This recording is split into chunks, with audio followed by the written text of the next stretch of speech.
Beberapa waktu yang lalu kita tahu Bapak Presiden Prabowo Subianto pada perayaan May Day 1 Mei menyampaikan menghapuskan outsourcing adalah kebijakan pemerintahan beliau. Tapi sayang, beribu sayang, Menteri Tenaga Kerja dan Menteri terkait lainnya tidak mencabut Peraturan Pemerintah Nomor 35 tahun 2021 tentang pekerja alih daya.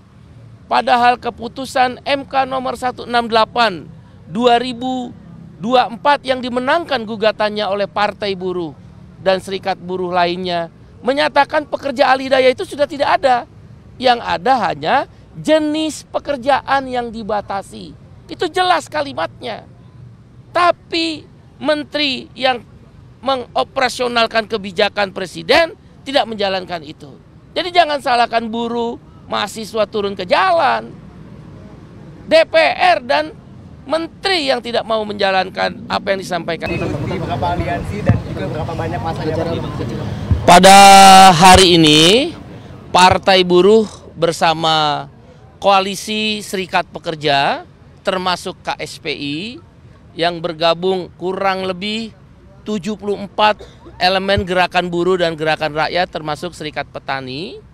Dan kami mendapat kabar juga kawan-kawan BEM seluruh Indonesia dan juga gerakan-gerakan BEM mahasiswa lainnya dan beberapa elemen lagi akan hadir di DPR RI pada pukul sekitar di antara jam 10 atau sampai dengan jam 11. Untuk Koalisi Serikat Pekerja termasuk KSPI bersama Partai Buruh, ada sekitar kurang lebih 4.000 sampai dengan 5.000 orang yang berasal dari Jabodetabek, Kerawang. Sedangkan di luar itu serempak di seluruh Indonesia melakukan aksi pada hari dan jam yang sama. Antara lain di Bandung, Jawa Barat, itu sekitar 4.000 buruh bersama kawan-kawan mahasiswa. Di Serang, Banten, sekitar 3.000-an buruh bersama mahasiswa. Di Surabaya ada 5.000-an buruh bersama mahasiswa juga dan elemen lainnya. Di Semarang, Jawa Tengah, ribuan buruh. Di Batam, Kepulauan Riau, ada kurang lebih 1.500 buruh. Kemudian di Medan, 1.000-an buruh, Sumatera Utara. Kemudian di Lampung, di Bengkulu, di Banda Aceh, ratusan buruh bersama mahasiswa juga melakukan aksi. Di Makassar, Sulawesi Selatan, di Morowali, Sulawesi Tengah, dan daerah-daerah lainnya. Begitu pula di Banjarmasin, Kalimantan Selatan, dan daerah lainnya di Indonesia Timur seperti Ternate, Ambon, dan sebagian di Kupang dan Lombok. Ini menunjukkan bahwa aksi pada hari ini meluas di seluruh Indonesia yang berasal, yang diorganisir oleh Partai Buruh, Gerakan Serikat Buruh, gerakan mahasiswa yang bergabung di BEM, maupun yang bergabung di organisasi-organisasi kemahasiswaan lainnya. Aksi hari ini aksi damai, tertib, tidak ada kekerasan. Kami akan menjaga aksi ini kondusif, karena ini adalah aksi aspirasi menyampaikan di DPR RI. Tuntutannya ada 6 isu. Yang pertama, kami beri nama gerakan Hostum, hapus outsourcing, tolak upah murah. Beberapa waktu yang lalu kita tahu Bapak Presiden Prabowo Subianto pada perayaan May Day 1 Mei menyampaikan menghapuskan outsourcing adalah kebijakan pemerintahan beliau. Tapi sayang, beribu sayang, Menteri Tenaga Kerja dan Menteri terkait lainnya tidak mencabut Peraturan Pemerintah Nomor 35 tahun 2021 tentang pekerja alih daya.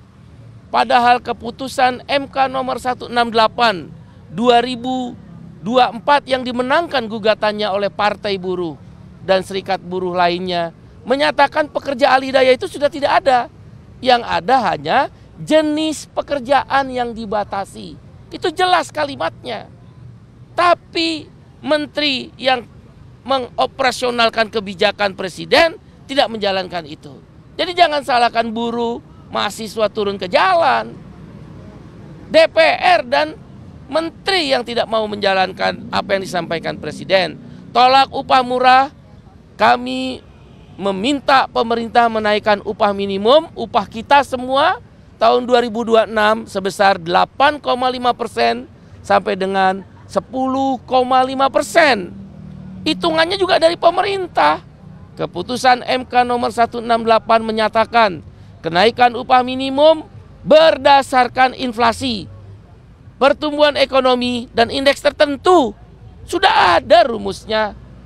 Sudah disepakati oleh pemerintah dan Mahkamah Konstitusi. Sudah ada keputusannya.